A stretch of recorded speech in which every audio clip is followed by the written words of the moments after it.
Welcome back. Today it's a giant one. It's the story of Blizzard Entertainment's downfall. Mike Morhaime, Blizzard Entertainment president. Bobby Kotick, CEO of Activision Blizzard and a host of dead games. A lot of them. 3 dead Netflix series. The sorts of things that people have been begging for years were supposed to happen. And this is all via Jason Schreier's new book, which is called Play Nice, The Rise, Fall, and Future of Blizzard Entertainment and the Surrounding Media Tour.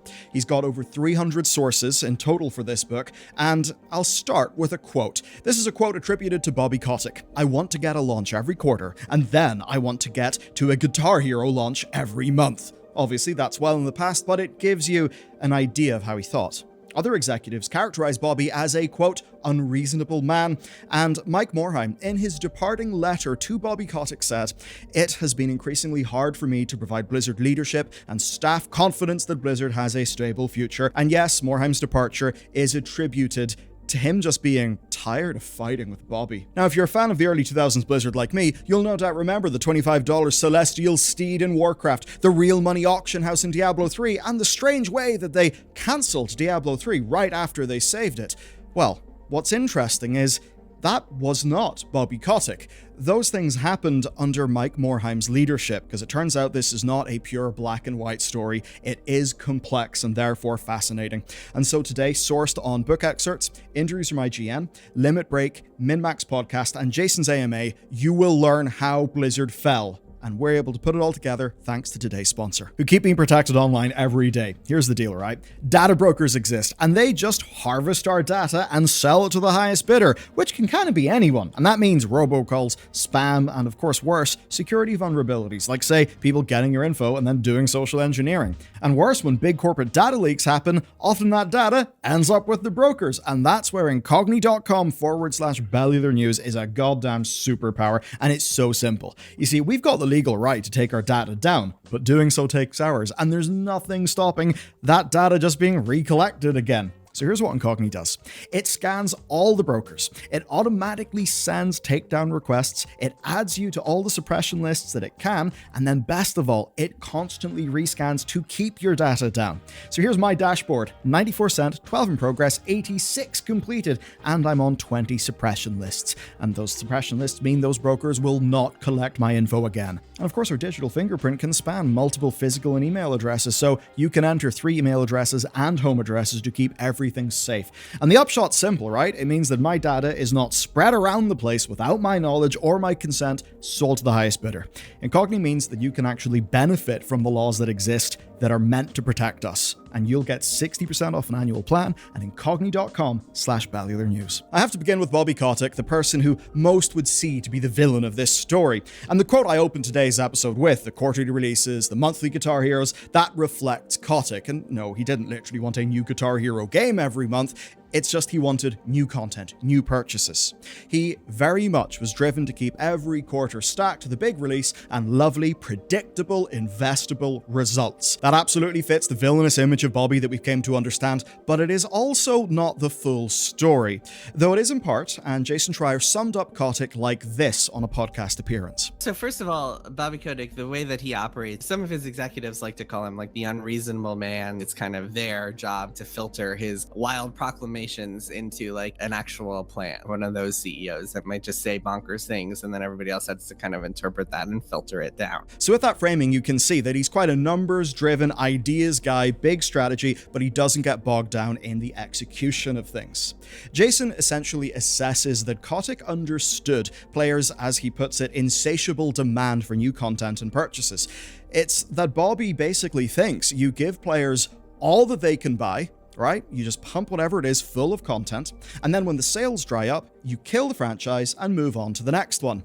Now, in a way, Bobby Kotick is right about player appetite. Players do want more content, but the approach that they took is one that turned Activision from a multi-franchise, many-game, intellectual property creating machine into a pure Call of Duty factory. And this, of course, tells us that for Bobby, it's not about the games. And indeed, Jason characterizes Bobby by talking about his past, that he as a guy lives and breathes business, that he was selling things to his high school classmates. Maybe he was the guy with, all of the sweets in his pocket that he would sell to his friends. He ran businesses like chauffeuring people to parties in limos. So To Jason, this is Kotick's core, that he's quite the money-loving hustler and that he controlled Blizzard because of that hustle rather than a love of the video games, which is of course a complete contrast to why anybody would join Blizzard Entertainment.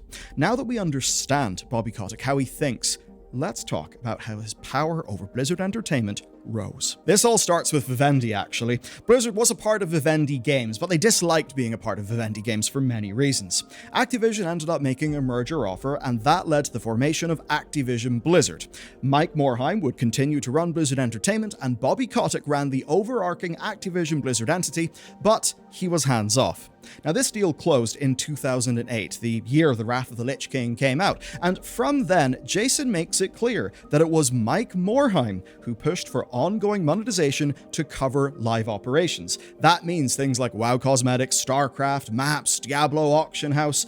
That's what they wanted to do. They needed live service monetization because from Morheime's perspective, they were running servers. They were adding content. They needed to cover the costs. And it's this understanding that led to the death of Diablo 3.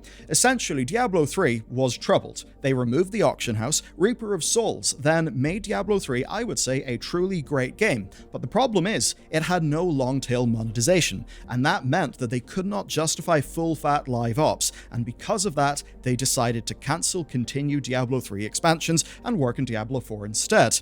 Though obviously, when they did that, Path of Exile got to fill the gap that Blizzard left. So that's how things were going up until 2013. More monetization in Blizzard products, but in a way that was driven and led by Blizzard. It's 2013 that would change everything for Bobby Kotick, though. In 2013, Project Titan collapsed after 7 years and $80 million of spend. That, by the way, is a humongous amount of money for the time. If you scale it up by inflation, it's about $108 million today, but as we're all aware, modern AAA budgets have ballooned far beyond inflation. This was bad, and aside from the rocky launch of Diablo 3, it was probably Blizzard's largest public failure. The thing is, though, it's actually far worse than anybody would believe, because it tied up Blizzard's top talent for years. That means it incurred a huge opportunity cost. When somebody like Kotick looks at that, he will say, you took the best of Blizzard, you took them from other teams, you wasted 7 years. In those 7 years, those people could have been making more World of Warcraft, could have been making something that could turn into a billion-dollar franchise instead of essentially a poorly scoped vanity project. Kotick used this failure to increase his control over Blizzard Entertainment and pressure Blizzard to be more commercially disciplined. I actually don't think that Bobby Kotick was that in the wrong. I do think some more commercial discipline would have benefited Blizzard, but of course, that might be a good goal. How it's executed is the problem. This then led to a new CFO in 2015. His name is Armin Zezra, and essentially, Ivy League University, worked at McKinsey, now he does publicly traded companies. Previously, he was in the soap industry, right? And when he needed more soap, he simply got another soap factory built. In a way, games were no different to him, leading to an anecdote where he thought they needed more games, more content, so he pushed to open more studios, essentially thinking he could scale up production just like he would in the world of soap. But of course, as much as reports do suggest that Blizzard's developers could have done well with a touch more soap, you just can't treat game development that way, it's a different beast. And so Armin was often puzzled. Why did Hearthstone not push people to buy more cards? Why not sell maps and heroes for Overwatch? BlizzCon also didn't make sense to him. It was time consuming, it didn't make a whole lot of money. Why even do it?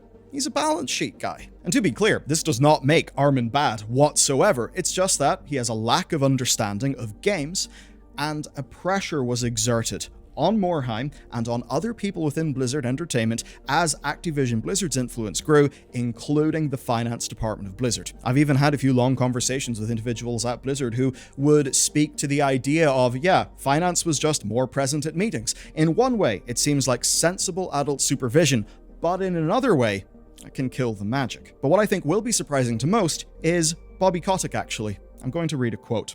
Kotick wasn't going to force Blizzard to release games before they were ready, but his message was consistent. Blizzard was letting its players down by not delivering game content more often. To Morhaime and his inner circle, these demands were contradictory. Kotick celebrated when Blizzard produced a new hit, but failed to grasp what it took to create one. So close, yet so far, and all of course exerting pressure in Morhaime, with that pressure trickling down the system. Now, to truly understand how this went down, there is one team that we must examine, and that team is Team 1. They are the original heart of Blizzard, and their story is a sad one. Team 1 was not always called Team 1, it just was Blizzard Entertainment from the early 90s. It was in fact only the success of World of Warcraft that led to a split, with World of Warcraft being Team 2. Team 1 made StarCraft, Team 1 made Warcraft. StarCraft 2 development began after Warcraft 3's expansion, and 2010's Wings of Liberty released, and did just fine. Per Jason Schreier, it missed expectations, as did all of its expansions. Blizzard's other wins essentially left the RTS game looking small. The likes of Hearthstone are called up. Essentially, Hearthstone way more profitable. You also may remember the claim from Pirate Software about the $25 Celestial Steed being more profitable than StarCraft 2. Jason goes as far as saying that, while not necessarily completely true, depending on the reporting period, actually that could be right. Again, numbers are all a bit funky, but I think we can both understand. If you essentially flip a horse for $25 that takes barely any time to make, and you compare the profitability within a 6-month period, obviously that horse is going to be way more profitable than StarCraft 2. Team 1 then were in a state of fear. Fear for the genre that they loved, the genre that they built Blizzard Entertainment with. And so they tried to salvage the situation. They knew that Warcraft 3 was part kept alive by modding, so they demoed mapmaker projects at BlizzCon, even a Blizzard MOBA, which eventually would become a separate game called Heroes of the Storm, releasing in 2015. But like StarCraft 2, it simply could not compete with the numbers put out by other Blizzard projects. Under StarCraft 2 production director Tim Morton, they fought to save the RTS. They tried so many things. StarCraft 2 had a switch over to free-to-play. That actually worked, and they found that the co-op Commanders mode added in Legacy of the Void truly did produce player numbers. They then hoped that mission packs like Nova Ghost Ops would keep StarCraft 2 alive, actually allowing them to sell players content. But that hit the same old problem. The numbers were just too small. A flurry of pitches and prototypes would follow. There was a 4X StarCraft. Warcraft 4 was of course thought about, and even, showing desperation, a pitch for a Call of Duty real-time strategy game. Nothing got far, except for what we did see, Warcraft 3 Reforged. It was not meant to be the abomination that we got. They would redo missions, redo cutscenes, change dialogue, make it fit the modern Warcraft, and overall be an experience with modern mission designs and essentially a lot more production value. They hoped that off the back of that, they could secure Warcraft 4, but we of course know how that went. 2020 saw Tim Morton and some of Team 1 leave. They formed Frost Giant, whose StarCraft spiritual successor Stormgate is promising if its current struggles do not kill it. For them, it must be soul-crushing. Since seeing the writing on the wall with 2015's Legacy of the Void, they have essentially spent a decade trying to save their brand of RTS. But with their departure and the sunsetting of StarCraft 2's ongoing support, Team 1 essentially died. It wasn't necessarily killed harshly, it just died under sheer executive disinterest. And what's wild about this to me is that Mike Morhaime is known to be a massive StarCraft fan. So even him having a soft spot for it ultimately could not overcome the opportunity cost compared to other things they could be doing. That's the story of Team 1's demise. We learn a lot from it, and with that in mind, let's take a walk through Blizzard's graveyard. The Warcraft franchise is quite the graveyard. Way back before World of Warcraft, there was Nomad, a turn-based post-apocalyptic game, and Warcraft Adventures, Lord of the Clans, that was eventually reworked into a fantastic book that formed the core of Orcish lore. But more painful are the recent modern projects. 2013 to 2015's Avalon aimed to mesh Warcraft and Minecraft. Your eyes may roll at that, but wait. Look at the hype that Hytale sparked, or the traction that Cube World achieved by being Minecraft-like with RPG elements. I'm not saying it would have been a surefire win, but it could have caught on. Then there's Orbit. Orbit is simply a failed Warcraft Pokemon Go. Another Warcraft game existed that was in the same vein as Helldivers 1, so top-down twin-stick shooter. That, of course, died, as did a full, mobile, standalone MMORPG set in the Warcraft universe. It was actually a Diablo Immortal-like co-development with NetEase, and it died alongside the end of the old NetEase deal, costing the jobs of over 100 people at NetEase and wasting 3 years of development. But perhaps more painfully, there's Project Andromeda. This was a God of War-inspired title with Thrall as the main character. That makes almost perfect sense, and it would almost pain me to say that it died. But there's a reason why I say almost and why I am glad this game was actually cancelled. It died because Alex Afrasiabi, who was the creative director in World of Warcraft, was heavily involved in the project, and with his dismissal from Blizzard, this project died.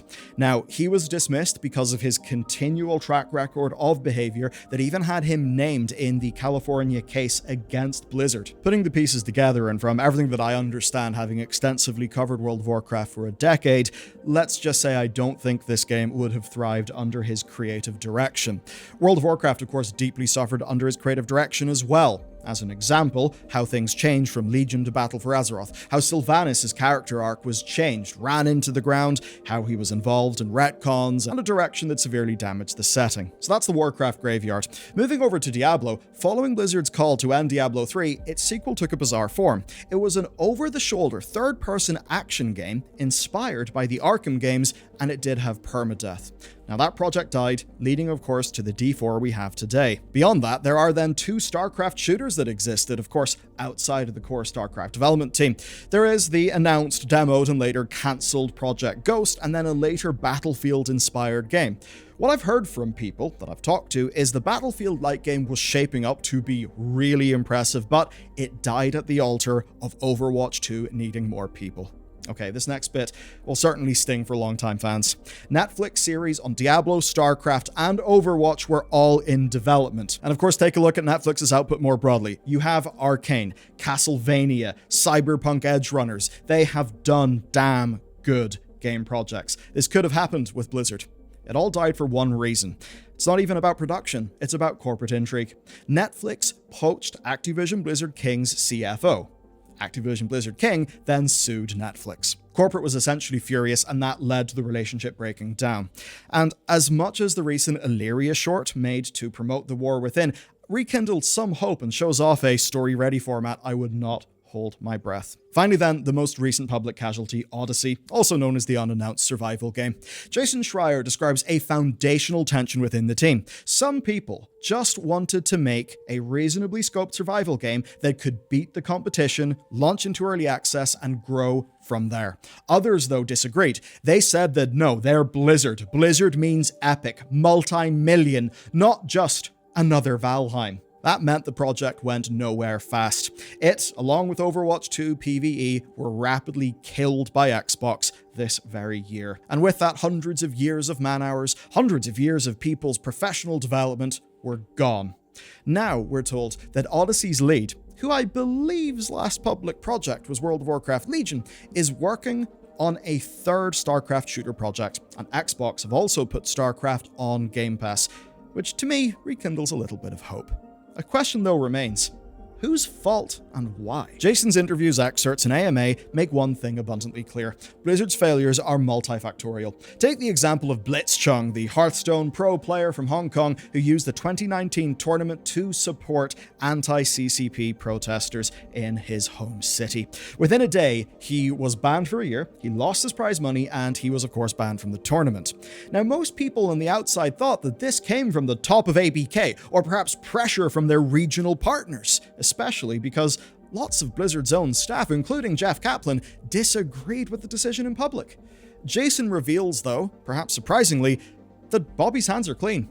He had nothing to do with this call. Jason reports that one Blizzard executive made the call on Blitzchung. And to quote Jason, "It was entirely Blizzard feeling like he, as in Blitzchung, had hijacked their platform for a political message." And so that's why that happened. A bird's eye view of the situation emerges through all this reporting. It's less one of Kotick exclusively micromanaging and ruining things. It's more one of him wanting more product, wanting better profit, while exerting pressure and increasing the Activision Blizzard influence over Blizzard Entertainment, as seen, of course, with that CFO and with the finance department's ever-increasing control. There is no project that demonstrates this better than Overwatch.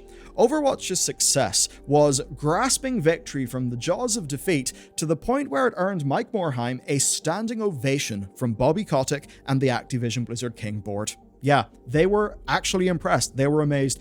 Nobody expected Titan to be salvaged. Titan was salvaged. It turned into a billion-dollar franchise, essentially becoming the next big pillar, a franchise that can stand alongside Call of Duty and World of Warcraft.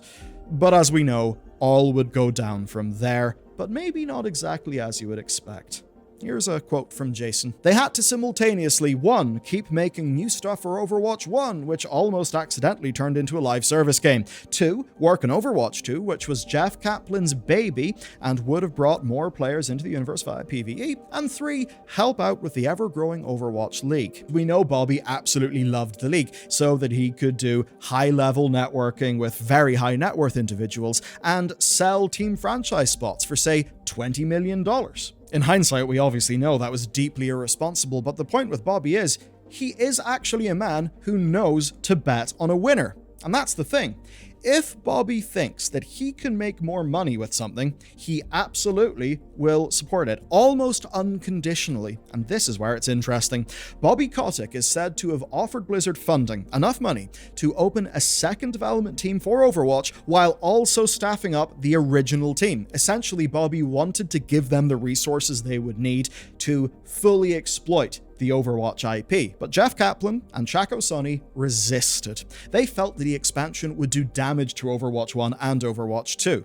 Now, of course, from the perspective of Kotick, Call of Duty would never be what it is if Infinity Ward were the only Call of Duty studio. Bobby's basic logic is actually sound. And across the internet, I've been seeing people reevaluate Kaplan, essentially blame Kaplan for saying no to the money, for sabotaging Overwatch overall because of his personal dream.